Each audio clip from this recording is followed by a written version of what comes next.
Nobody wanted to be the mountain man's black wife until she saw his gentle heart. The stagecoach wheels kick dust as whispers follow the woman who dared answer his advertisement. The townsfolk watch with cruel amusement, placing bets on how quickly the mountains will break her spirit. They see only another fool walking toward certain hardship and isolation. When the giant emerges from the wilderness, 8 feet of weathered silence, even the skeptics fall quiet. His massive hands could crush stone, yet he speaks in whispers that barely stir the air between them.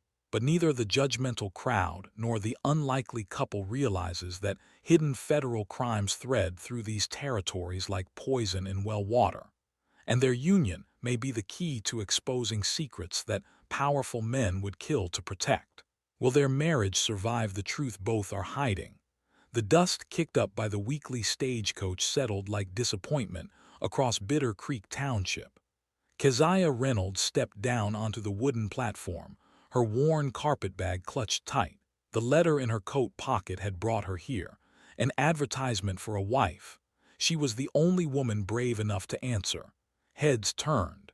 Conversation stopped. The general store owner suddenly found urgent business in his back room when she approached his counter. The hotel clerk studied his ledger with newfound interest. "No rooms available," he muttered without looking up. Keziah counted the buildings along Main Street, 12 businesses, 2 saloons, 1 sheriff's office with a deputy who stepped outside every hour on the hour. She memorized the pattern while pretending to examine her traveling dress for dust. "You the one answering McGraw's advertisement?" The saloon keeper leaned against his doorframe. "Lord have mercy." Laughter spilled from inside. Someone mentioned betting odds. Another voice wondered how long before winter claimed another victim in the mountains. Keziah waited on the courthouse steps. The territorial boundaries interested her more than the cruel whispers. Mining claims stretched far into the high country according to the posted notices. Federal land mixed with private ownership in ways that seemed deliberately confusing. The ground trembled before she saw him. Silas McGraw descended from the mountain trail like something carved from the peaks themselves.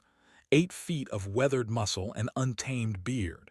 His horse looked ordinary beneath him.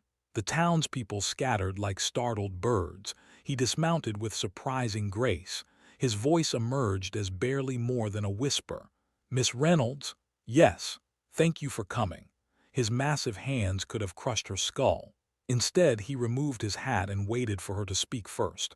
"Your letter mentioned practical arrangement."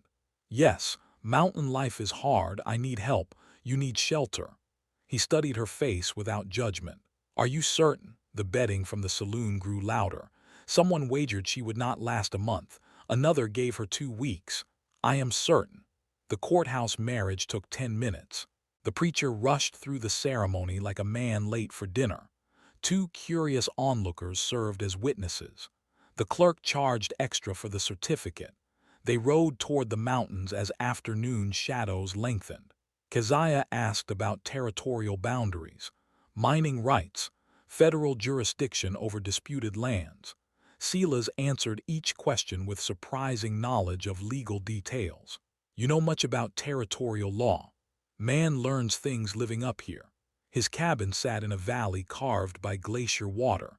Books lined shelves built from rough pine. Poetry volumes mixed with medical texts and botanical guides. Maps covered one entire wall. "You read poetry?" "Sometimes." Silas lit the oil lamp. "Helps quiet the mind."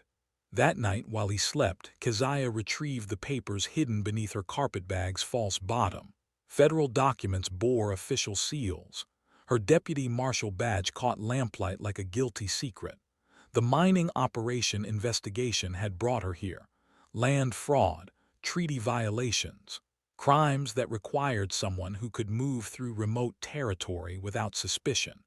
A mail-order bride drew no attention from corrupt officials. She studied the maps on Silas's wall. He had marked locations that matched her federal intelligence reports exactly. Abandoned mine shafts, water sources, native burial grounds. Morning brought coffee and questions. "You seem educated for a mountain hermit." Silas stirred the fire. War taught me many things: field medicine, reading maps, recognizing good people from bad. What war? The recent unpleasantness. Patched up too many boys who should have been planting crops instead of bleeding in mud. They rode to town for supplies. The general store owner served them reluctantly. Prices doubled without explanation. Other customers found reasons to leave quickly. Sheriff Hawkins intercepted them outside. "McGraw, heard you took a wife." "Yes. Might be wise to keep her close to home. Valley business can get complicated for outsiders." The warning carried weight beyond its words. Keziah noted how the sheriff's eyes lingered on her, how he positioned himself between them and the territorial courthouse. "What kind of business?" she asked. "Mining claims, water rights, things that require local knowledge." Back at the cabin, Silas chopped wood with mechanical precision. Each swing revealed controlled strength. Surgical precision from a man who appeared brutish. "The sheriff seemed concerned about us. Hawkins worries about many things, such as questions that might upset profitable arrangements." That evening, Keziah coded a message for the mail rider.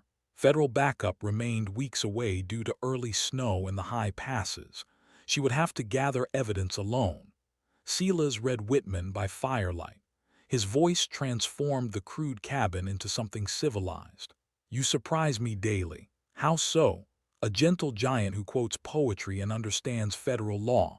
Something flickered in his eyes. Recognition, perhaps, or suspicion.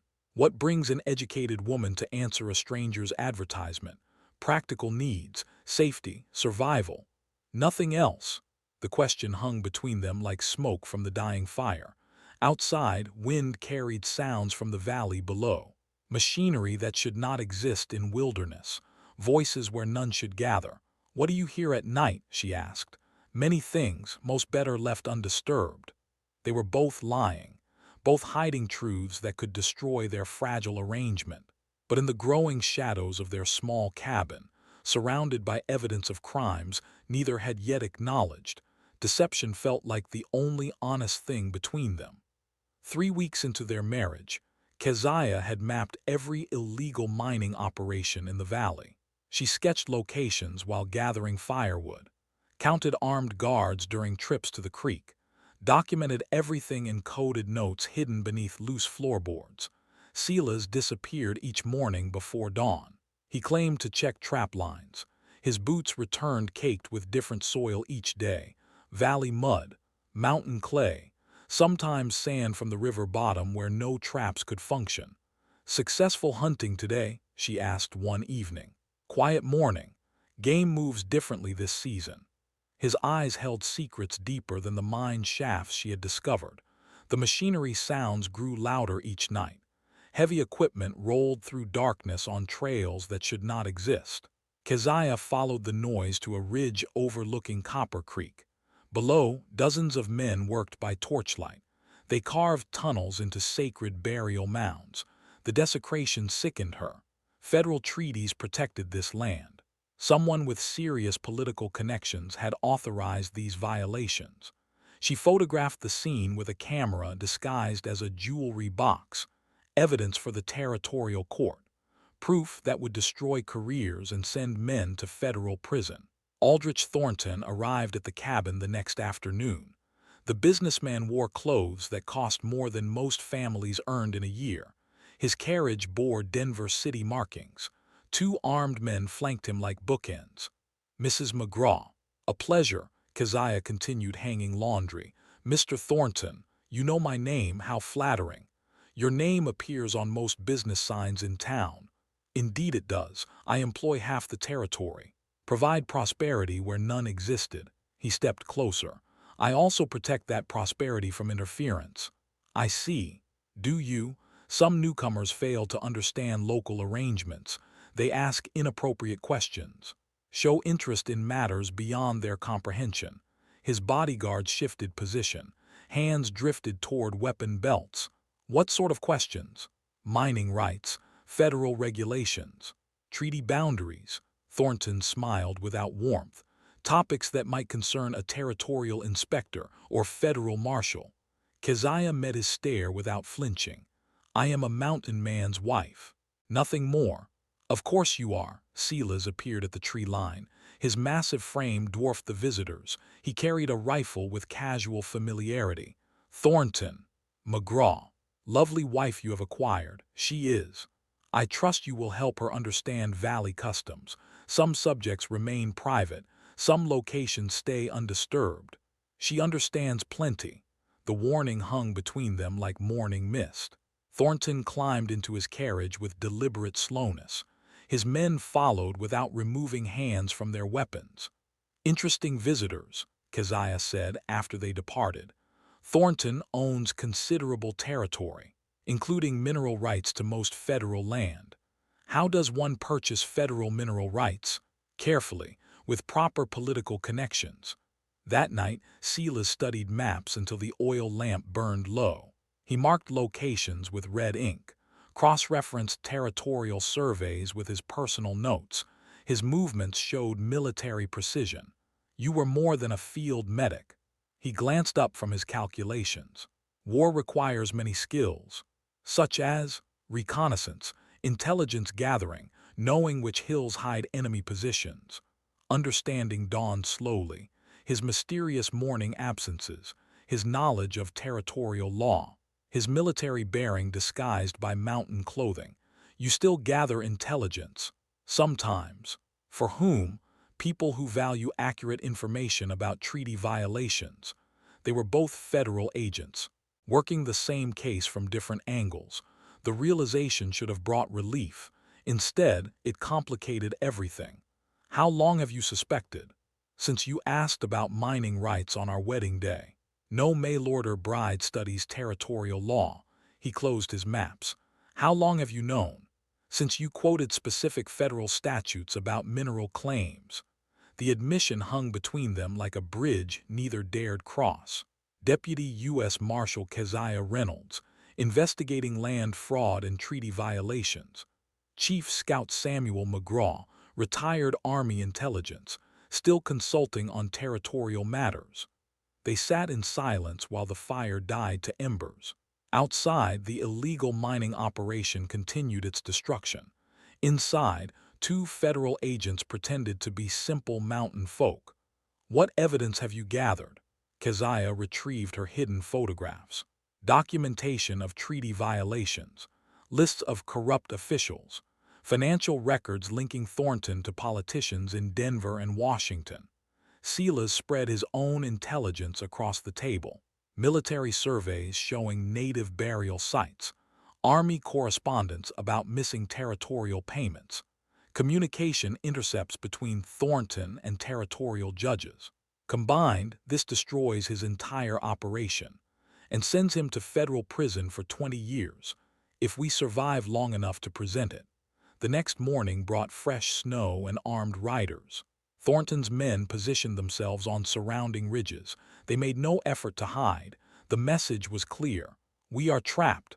Temporarily. Silas studied the riders through field glasses. Military training showed in his assessment of positions and firepower. Federal backup, 2 weeks away, maybe 3 with this weather. Local law enforcement, compromised. Sheriff Hawkins takes Thornton's money. They prepared for siege conditions. Rationed supplies, planned escape routes through terrain only Silas knew, made coded signals for emergency communication. Do you regret answering my advertisement? Never.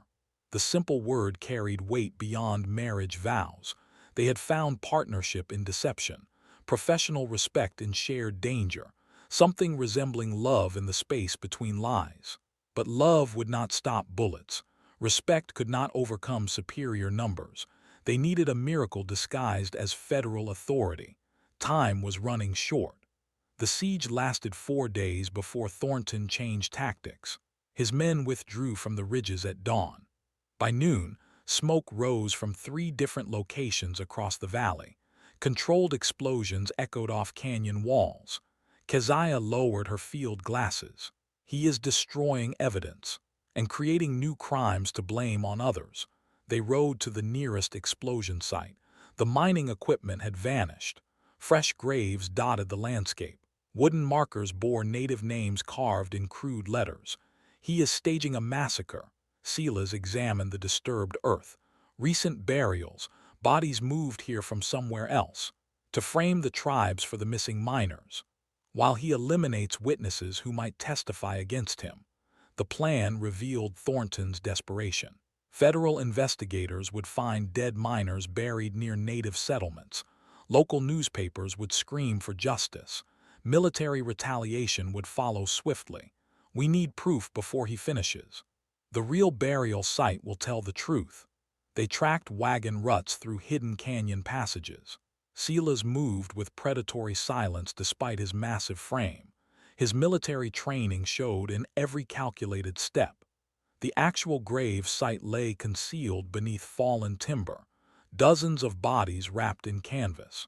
Bullet wounds spoke of mass execution rather than native attack. Thornton killed his own workers. Dead men cannot testify about illegal mining operations. Keziah photographed everything, evidence that would destroy Thornton's fabricated story, proof of premeditated murder disguised as Indian raids. How much time before federal marshals arrive? 10 days. Maybe less if the weather holds. He will complete his deception by then. They return to find their cabin ransacked, furniture overturned, floorboards pried loose.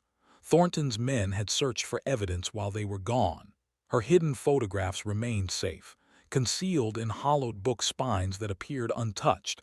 Silas's intelligence reports survived in a cache beneath the woodshed. They found nothing. This time, a message waited nailed to their door. Thornton's elegant handwriting spelled out terms for negotiation. Meet him at the territorial courthouse. Come alone. Discuss reasonable solutions to mutual problems. A trap, obviously, but refusing confirms our federal status.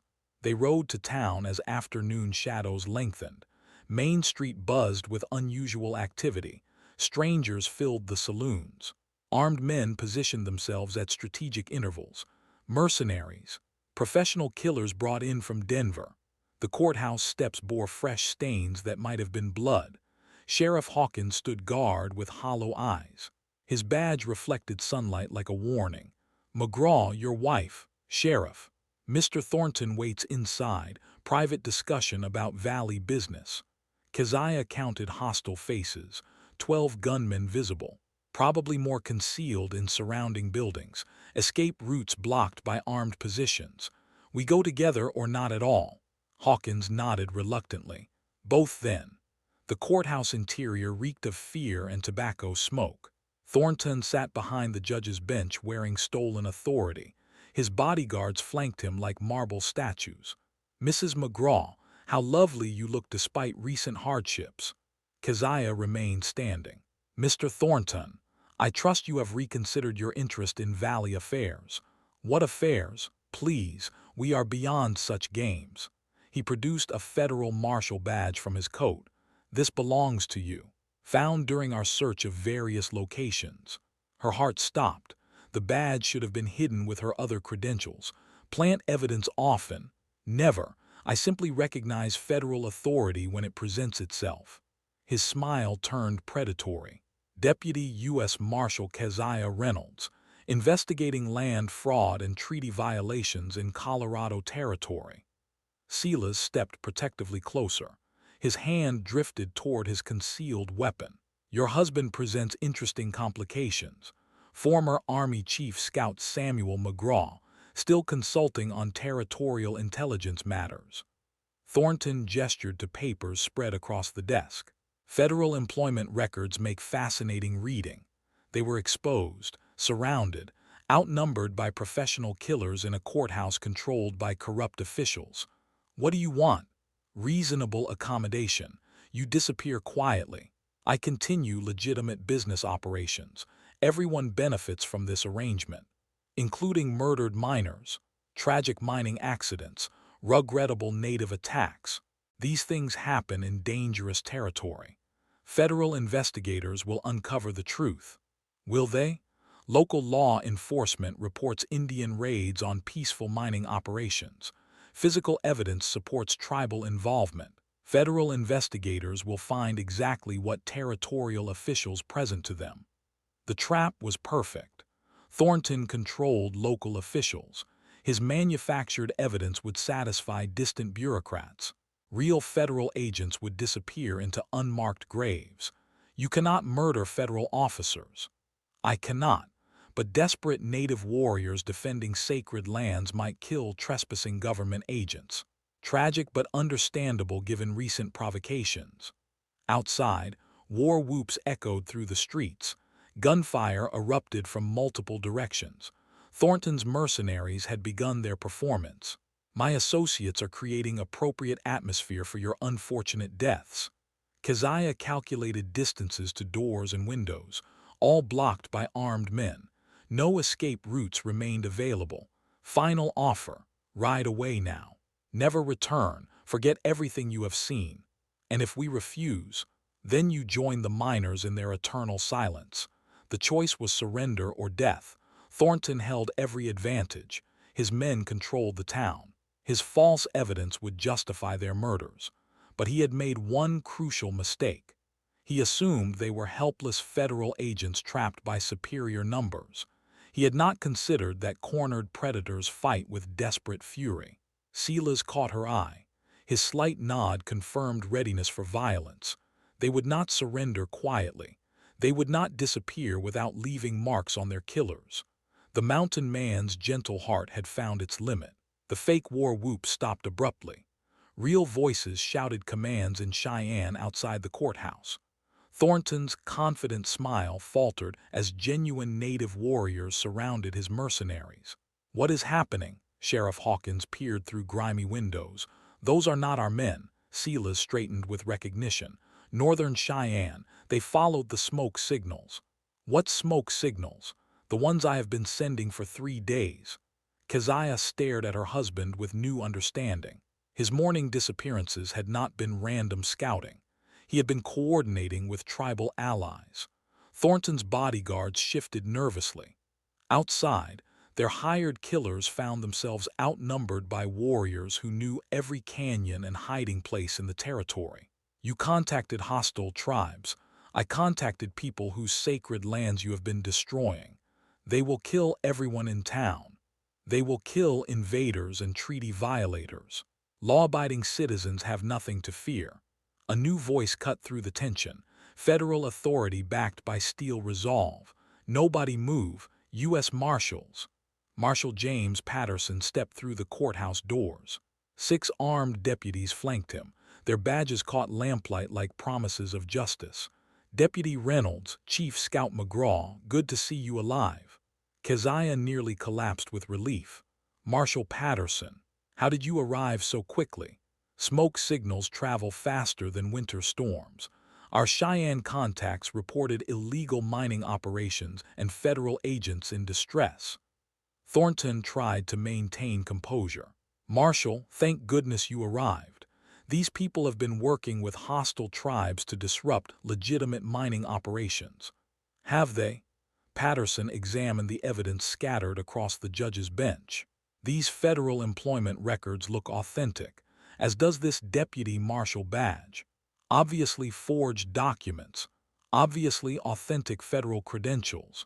Patterson's voice carried decades of law enforcement experience. "Mr. Thornton, you are under arrest for violation of federal treaties, conspiracy to commit murder, and impersonating territorial officials. This is outrageous. I demand to speak with Governor Evans." Governor Evans is currently explaining his mineral rights policies to a congressional committee in Washington. Seems someone provided detailed evidence of corruption in territorial administration. Keziah smiled despite their desperate circumstances. Her coded messages had reached the right people after all. Thornton's bodyguards reached for weapons. Patterson's deputies responded faster. Federal training overcame mercenary reflexes without violence. "Sheriff Hawkins, you are also under arrest as an accessory to federal crimes." The corrupt lawman surrendered his badge with shaking hands. His authority evaporated like morning mist. Outside, the standoff continued. Cheyenne warriors had surrounded Thornton's mercenaries without firing a shot. Professional killers found themselves outmaneuvered by men defending their homeland. How many casualties? None yet. The warriors are showing remarkable restraint given the circumstances. Silas stepped toward the windows. They trust my word that justice will be served through proper legal channels. Your word carries significant weight with tribal leaders. We have mutual respect built over many years. The revelation completed Keziah's understanding of her husband's true role. He was not just a retired scout. He was a diplomatic bridge between federal authority and native sovereignty. Chief Scout McGraw has been invaluable in preventing territorial conflicts, while investigating criminal violations of federal treaties. Exactly. Patterson directed his deputies to secure the prisoners. Thornton raged about political connections and federal overreach. His threats carried no weight against documented evidence of murder and fraud. The mining operations will be shut down immediately. Sacred burial grounds will be restored to tribal custody. Mineral rights obtained through fraudulent means are hereby voided. And the murdered miners will receive proper burial and federal investigation. Their families will be compensated through seized criminal assets. Justice moved swiftly once federal authority established control. Thornton's mercenaries surrendered rather than fight both federal marshals and Cheyenne warriors. His financial empire collapsed as banks froze accounts linked to criminal activity. The courthouse emptied as prisoners were transported to federal custody. Townspeople emerged cautiously from buildings where they had hidden during the confrontation. Deputy Reynolds, your investigation provided crucial evidence for this operation. Chief Scout McGraw's intelligence proved equally valuable. Indeed, you both exceeded expectations under difficult circumstances. They stood together in the courthouse where minutes earlier they had faced certain death. Federal badges restored their authority. Legal justice replaced vigilante violence. What happens now? Thornton faces federal trial for multiple capital crimes. His associates will provide testimony in exchange for reduced sentences. The territorial governor will resign before facing congressional investigation. And the mining claims returned to rightful tribal ownership. Future mining operations will require proper federal permits and tribal consent. Local officials, Sheriff Hawkins and 3 county judges have been removed from office. Federal administrators will oversee territorial law enforcement until honest elections can be conducted. The sun set over mountains cleansed of illegal machinery. Sacred burial grounds would heal under tribal protection. Murdered miners would find justice through federal courts. Keziah and Silas walked home through valleys where truth had triumphed over corruption. Their marriage had survived deception and danger. Professional partnership had evolved into genuine affection. Do you regret the assignment that brought us together? Never. Even though it began with lies, it ended with truth and justice, and something resembling love between 2 people who understand duty. The cabin welcomed them with warmth and lamplight. Books of poetry waited beside intelligence reports. Maps of territorial boundaries shared space with wedding photographs. They had found each other through federal service. They had saved each other through courage and competence. They would build their future on foundations stronger than deception. Outside, Cheyenne campfires dotted the valley like stars. Inside, 2 federal agents planned their next assignment together. Justice had been served. Love had been discovered. Truth had set them all free. The federal trial lasted 3 weeks.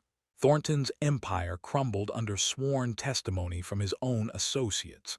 Bank records revealed bribes to territorial officials reaching into the thousands of dollars. Mineral rights purchased for pennies proved worthless without proper federal authorization. Keziah testified on the second day. The Denver courtroom packed with journalists and politicians. Her words carried the weight of federal authority and moral conviction. The defendant orchestrated systematic violations of tribal treaties for personal profit. How do you know this? I witnessed the desecration of sacred burial grounds.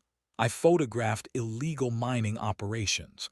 I documented the murder of workers who threatened to expose his crimes. Thornton's lawyers attacked her credibility. They questioned her authority. They suggested a black woman could not possibly understand complex territorial law. Judge Morrison silenced them with federal precedent. Deputy Marshal Reynolds holds the same legal authority as any federal officer. Her testimony carries full weight in this court. Silas testified on the fourth day.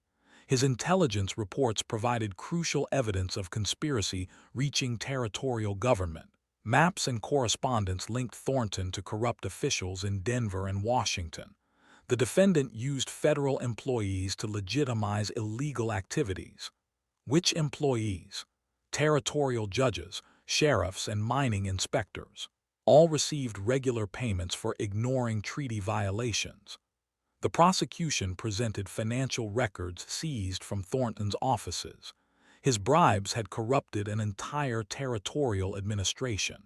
Justice required dismantling networks of corruption built over years of unchecked power. Cheyenne witnesses testified through interpreters. Their words carried dignity and pain as they described sacred sites destroyed for silver ore, ancient burial grounds excavated like common earth, tribal sovereignty trampled by greed disguised as progress. These lands hold our ancestors, our children's future. Your defendant treated them like property to be exploited. Chief Standing Bear spoke with authority earned through generations of leadership. We trusted federal treaties. We believed promises of protection. Instead, we found betrayal wearing legal documents.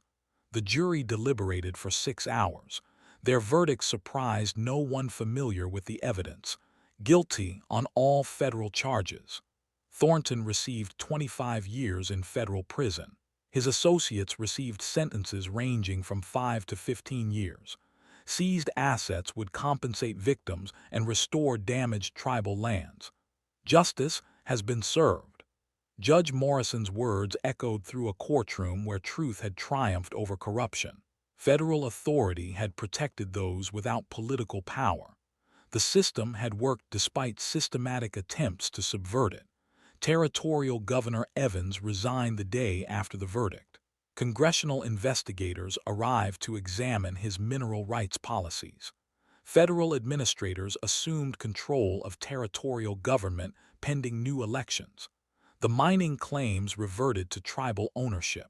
Sacred burial grounds received federal protection under expanded treaty provisions. Future mining operations would require tribal consent and environmental oversight. Keziah and Silas returned to Bitter Creek as heroes rather than outcasts. The same townspeople who had scorned their marriage now sought their advice on territorial matters. Respect replaced prejudice through demonstrated competence.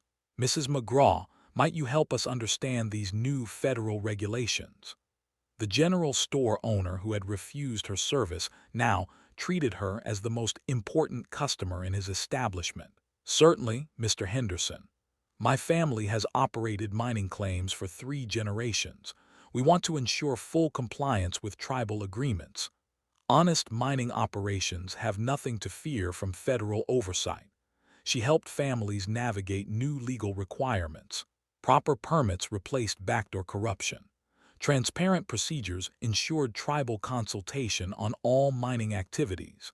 Silas advised territorial administrators on diplomatic relations with tribal governments. His decades of experience bridged cultural differences that had previously led to conflict. Chief Standing Bear wishes to establish formal trade agreements. What does his council propose? Limited mining operations in exchange for infrastructure improvements. Schools, medical facilities, and roads built to tribal specifications. Can the territorial budget support such arrangements? Seized criminal assets provide substantial funding for legitimate development projects. Partnership replaced exploitation as the foundation for territorial progress. Tribal sovereignty gained federal protection. Economic development proceeded through consent rather than coercion. Marshal Patterson offered them new assignments in other territories facing similar problems. Criminal networks operated across regional boundaries. Federal investigation required experienced agents willing to work undercover. Wyoming Territory reports mineral rights fraud similar to Colorado. Montana has complaints about illegal timber operations on tribal lands. Arizona territorial officials request assistance with border smuggling operations. The work would take them far from their mountain cabin. Federal service demanded sacrifice of personal comfort for public justice. They would face new dangers in unfamiliar territories, but they would face them together. We accept assignment to Wyoming Territory. Excellent. Your cover identities are already prepared. They would pose as cattle ranchers seeking grazing rights. Their marriage provided perfect cover for federal investigation. Criminal networks rarely suspected husband and wife teams of sophisticated law enforcement operations. When do we depart? Next month. Territorial officials expect new settlers by spring. What criminal activity do federal authorities suspect? Fraudulent land sales to Eastern investors. Cattle rustling operations crossing territorial boundaries. Possible violations of federal grazing permits on tribal lands. The pattern repeated across Western territories. Corrupt officials enabled criminal enterprises through legal manipulation. Federal investigation required agents capable of extended undercover operations. Bitter Creek Township organized a farewell celebration. The same community that had bet against their survival now honored their service to territorial justice. Children sang songs about the brave marshal and the gentle giant who brought truth to the mountains. You showed us that courage comes in unexpected forms. That justice requires good people willing to face danger for others. That love can grow from the most unlikely circumstances. They packed their belongings into the same wagon that had brought them to the mountains as strangers. Now they departed as partners in marriage and federal service. Their cabin would remain empty until their return. Books and maps waited for future investigations. Wedding photographs shared space with federal commendations. The mountain trails carried them toward new assignments in distant territories. Behind them, sacred burial grounds healed under federal protection. Ahead lay unknown dangers requiring courage and competence. They rode together toward whatever justice demanded of their partnership. 1 year later, Keziah McGraw stood before the Wyoming Territorial Legislature as the newly appointed federal mining commissioner. The same woman who had been refused service in a general store now regulated mining operations across 3 territories. The Territorial Mining Act requires tribal consultation on all federal land use permits. Legislators who had initially questioned her appointment now listened with respectful attention. Her successful prosecution of the Thornton conspiracy had established her reputation throughout the Western territories. What happens to existing operations that lack proper permits?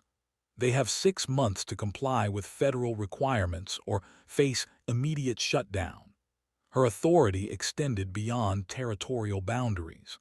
Federal backing gave her power to override corrupt local officials who had previously enabled illegal operations.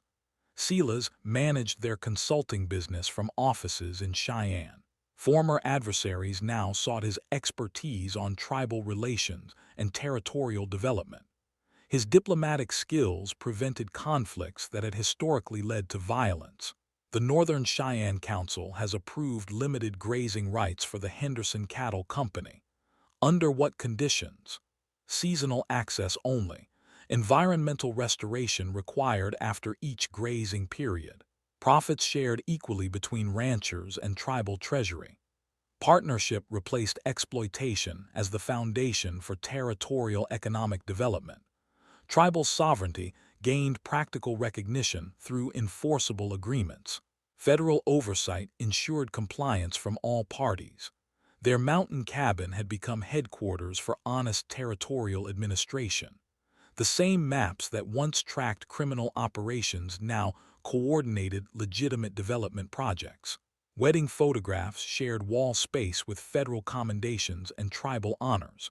Children from town visited regularly for reading lessons. Keziah taught federal law alongside basic literacy. Silas shared lessons in territorial history and native cultures. Education replaced ignorance as the foundation for community understanding. Mrs. McGraw, why did people treat you badly when you first arrived? Some people fear what they do not understand. But you are so smart. Intelligence means nothing if people refuse to see it. Prejudice blinds people to truth. How did you change their minds? Through patience, competence, proving my worth through actions rather than arguments. The children represented hope for a better territorial future. They learned respect for all cultures. They understood justice as protection for everyone regardless of background or circumstance. Marshal Patterson visited quarterly to discuss federal law enforcement needs. Their success in Colorado had inspired similar operations throughout the Western territories. Oregon reports timber fraud involving federal officials. California has complaints about railroad land grants obtained through fraudulent means. New Mexico territorial authorities request assistance with cattle rustling operations crossing international boundaries. The work would never end. Criminal networks adapted to federal enforcement efforts. New schemes replaced old ones. Justice required constant vigilance from dedicated officers willing to sacrifice personal comfort for public service. But they would face these challenges from a position of strength. Their marriage had survived deception and danger. Their partnership combined complementary skills and shared values. Their reputation opened doors previously closed to federal investigation. We accept the Oregon assignment. Excellent. Timber companies there have connections to political figures in Washington. This investigation requires agents capable of working at the highest levels of territorial administration. When do we depart? Next spring. The assignment may require 2 years of undercover work. 2 years seemed like a lifetime. But federal service demanded sacrifice for the greater good. Justice required dedicated officers willing to work wherever criminal networks threatened territorial development. The townspeople of Bitter Creek had learned respect through exposure to competence and dignity. The same general store owner who had refused service now competed for their business. The hotel clerk who claimed no vacancies now reserved their best rooms for federal visits. Mrs. McGraw, might you speak at our church social about territorial law? Mr. McGraw, would you advise our town council on tribal relations? Respect had been earned through demonstrated ability rather than demanded through authority. Their success changed community attitudes toward federal officers and territorial development. Sunday afternoons brought visits to the Cheyenne Reservation. Chief Standing Bear had become a trusted friend and political ally. His counsel guided their approach to territorial justice. Federal law must serve all people equally. Justice means protection for those without political power. Truth requires courage from those who see corruption but might profit from silence. His words carried wisdom earned through generations of struggle against injustice. Tribal sovereignty provided a model for honest government based on community consent rather than external coercion. Their evening routine included poetry reading by lamplight. Silas's gentle voice transformed their cabin into a sanctuary of civilization amid territorial wilderness. Literature provided perspective on human nature and social progress. What shall we read tonight? Walt Whitman, Leaves of Grass. Appropriate for our departure preparations. Every ending contains the seeds of new beginnings. They packed their belongings into wagons that would carry them to Oregon territory. Federal badges rested alongside wedding rings in jewelry boxes. Marriage certificates shared space with territorial commissions and tribal honors. The mountain trails would miss their presence. Sacred burial grounds would remember their protection. The cabin would wait for their eventual return to Colorado territory. But justice called them to new territories where criminal networks threatened honest development. Federal service required agents willing to work wherever duty demanded their presence. They rode toward Oregon territory as partners in marriage and federal law enforcement. Behind them, a community had learned respect through exposure to competence and dignity. Ahead lay unknown challenges requiring courage and wisdom. The woman nobody wanted to marry had become the most respected voice in territorial administration. Love had grown from the most unlikely circumstances. Justice had triumphed through patience and competence rather than force. Their story would inspire others facing similar challenges in territories across the expanding nation. And that is all to the story for now. Please let me know where you are tuning in from. Perhaps we will create a story there. Consider liking this video and subscribing to our channel. And if you enjoy our content, click this video on your screen. I promise you it's worth watching. See you tomorrow.